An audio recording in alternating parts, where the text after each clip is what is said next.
କ୍ରୋଧ।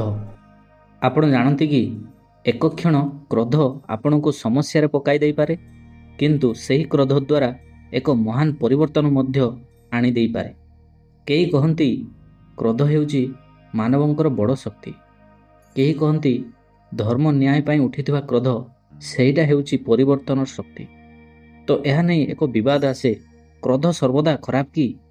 ଇତିହାସ ସାକ୍ଷୀ ଅଛି, ଭାରତୀୟ ସ୍ୱାଧୀନତା ଆନ୍ଦୋଳନ ଇଂରେଜଙ୍କ ଅନ୍ୟାୟ ଉପରେ କ୍ରୋଧରୁ ଜନ୍ମିଥିଲା।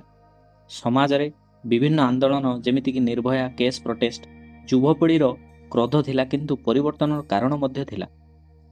ମନୋବିଜ୍ଞାନ ବା ସାଇକୋଲୋଜିଷ୍ଟମାନେ କହନ୍ତି କ୍ରୋଧକୁ ସପ୍ରେସ୍ କଲେ ଡିପ୍ରେସନ୍ ବଢ଼େ। ଅନ୍ୟମାନେ କହନ୍ତି କ୍ରୋଧକୁ ଏକ୍ସପ୍ରେସ୍ କଲେ ରିଲେସନ୍ ଭାଙ୍ଗିଯାଏ। ତେଣୁ ଏଠାରେ ବଡ଼ ପ୍ରଶ୍ନ ହେଉଛି କ୍ରୋଧକୁ ନିୟନ୍ତ୍ରଣ କରିବା କି ପ୍ରକାଶ କରିବା? ଭାଗବତ ଗୀତାରେ ଲେଖା ହେଇଛି କ୍ରୋଧରୁ ବିବେକ ନଷ୍ଟ ହୋଇଯାଏ। ବୌଦ୍ଧ ଦର୍ଶନରେ କ୍ରୋଧ ହେଉଛି ସଫରିଂ, କିନ୍ତୁ ବାଇବେଲରେ ରାଇଟିୟସ୍ ଏଙ୍ଗରକୁ ଗ୍ରହଣ କରିବା ଉଚିତ ବୋଲି ଲେଖା ହେଇଛି। ତ କ୍ରୋଧ ସମ୍ପୂର୍ଣ୍ଣ ଖରାପ ନୁହେଁ କି ସମ୍ପୂର୍ଣ୍ଣ ଭଲ ନୁହେଁ। ଅନ୍ୟାୟ ବିରୁଦ୍ଧରେ କ୍ରୋଧ ହେଉଛି ଶକ୍ତି।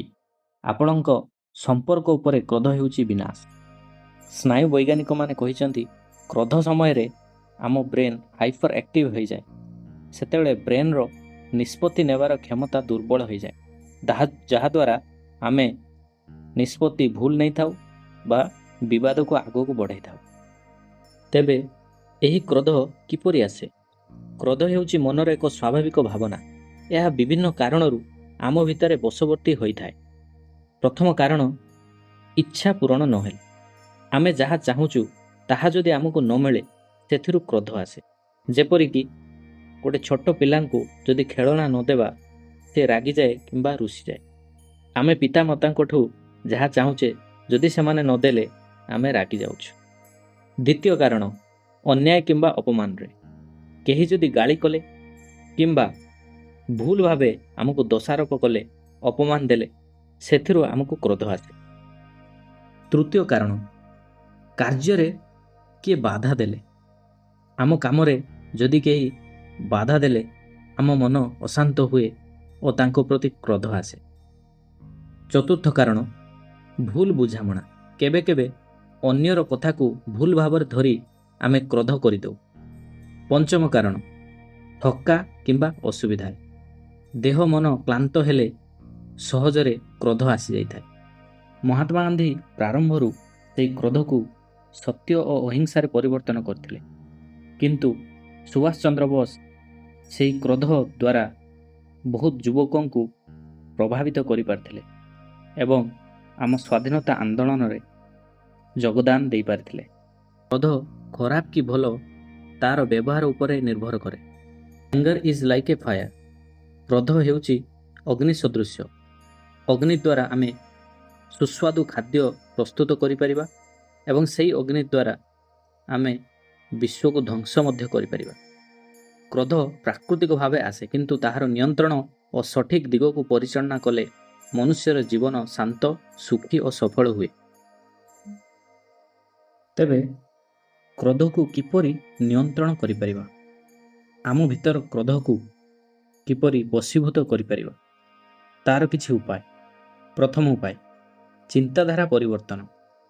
ପରିସ୍ଥିତିକୁ ଅନ୍ୟଙ୍କ ଦୃଷ୍ଟିରୁ ଭାବ, କ୍ରୋଧ ଧୀରେ ଧୀରେ କମିଯିବ। କ୍ରୋଧ ଦ୍ୱାରା ହେଇଥିବା ଗୋଟିଏ ଭୁଲ ସାରା ଜୀବନ ପଶ୍ଚାତାପର କାରଣ ମଧ୍ୟ ହୋଇଥାଏ। ଦ୍ୱିତୀୟ ଉପାୟ, ମୌନ ଅଭ୍ୟାସ, ପ୍ରାକ୍ଟିସ୍ ସାଇଲେନ୍ସ। କ୍ରୋଧିତ ସମୟରେ ଅନାବଶ୍ୟକ କଥା ନ କହି କିଛି ସମୟ ପାଇଁ ଚୁପ୍ ରୁହ। ତୃତୀୟ ଉପାୟ, ଧ୍ୟାନ ଓ ଯୋଗ। ପ୍ରତିଦିନ ଧ୍ୟାନ, ପ୍ରାଣାୟାମ ଓ ଯୋଗାଭ୍ୟାସ କ୍ରୋଧକୁ ନିୟନ୍ତ୍ରଣ କରେ। ପଞ୍ଚମ ଉପାୟ, ଗଭୀର ଶ୍ୱାସ ପ୍ରଶ୍ୱାସ। କ୍ରୋଧିତ ସମୟରେ ଗଭୀର ଶ୍ୱାସ ନିଅ, ଧୀରେ ଛାଡ଼। ଏହାଦ୍ୱାରା ମନ ଶାନ୍ତ ହୁଏ। ଆଉ ଏକ ଉପାୟ, ଶାରୀରିକ କ୍ରିୟା, ଫିଜିକାଲ୍ ଆକ୍ଟିଭିଟି। ଦୌଡ଼ିବା, ବ୍ୟାୟାମ କିମ୍ବା ଖେଳ କ୍ରୋଧକୁ ଦୂର କରେ। ଆଉ ଏକ କାରଣ, କ୍ଷମା, ଅନ୍ୟଙ୍କ ଭୁଲକୁ ଛାଡ଼ିଦେବାର ଅଭ୍ୟାସ। ବା ତାଙ୍କୁ କ୍ଷମା କରିଦେବାର ଅଭ୍ୟାସ କ୍ରୋଧକୁ ହ୍ରାସ କରିଦିଏ। ଆଉ ଏକ ଉପାୟ, ସକାରାତ୍ମକ କାର୍ଯ୍ୟ, ଗୀତ, ଚିତ୍ରାଙ୍କନ, ପାଠ କିମ୍ବା ନିଜ ପସନ୍ଦର କୌଣସି କାମକୁ କରନ୍ତୁ। ଏହା କ୍ରୋଧରୁ ଧ୍ୟାନ ହଟାଏ ଏବଂ ଆମକୁ ସକାରାତ୍ମକ ଆଡ଼କୁ ନେଇଯାଏ। କ୍ରୋଧକୁ ନିୟନ୍ତ୍ରଣ କର, ନହେଲେ କ୍ରୋଧ ଆପଣଙ୍କୁ ନିୟନ୍ତ୍ରଣ କରିଦେବ। ଭିଡ଼ିଓଟି ଭଲ ଲାଗିଥିଲେ ଲାଇକ୍, ସେୟାର, କମେଣ୍ଟ ଏବଂ ସବସ୍କ୍ରାଇବ୍ କରିବାକୁ ଭୁଲିବେ ନାହିଁ। ଧନ୍ୟବାଦ।